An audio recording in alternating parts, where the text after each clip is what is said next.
And the other question I have is, I know we talk about milk is not okay, but is yogurt, curd, what we call as Yeah, curd? curd is okay. Fermented, see, that's how a non-vegetarian becomes vegetarian. So the curd, lactobacillus fermenting the milk makes it completely non-animal. So that's how things happen in nature. See, even we, when we get buried in the soil, when we die, we are all turning into plant material. The plant can absorb.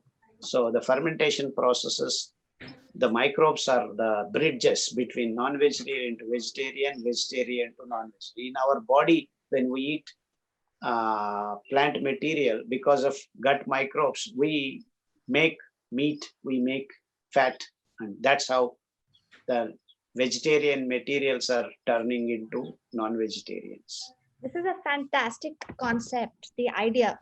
I don't think Yeah. fully grasped. We need to make a visual on this. Yes, yes.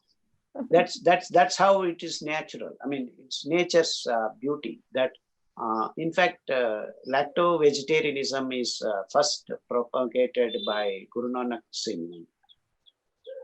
Sikhs are supposed to be lacto-vegetarians. I mean, Yeah. it's okay to have lassi, not have milk. And that's the point. Okay. Okay, so And I also consider myself a lacto-vegetarian. I don't mind having curds now and then whenever possible.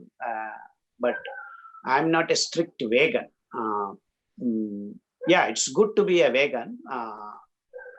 There's no doubt about that. And because then you don't trouble the cows also. But nowadays, so much violence on cows for milk or for meat or for whatever. Yeah.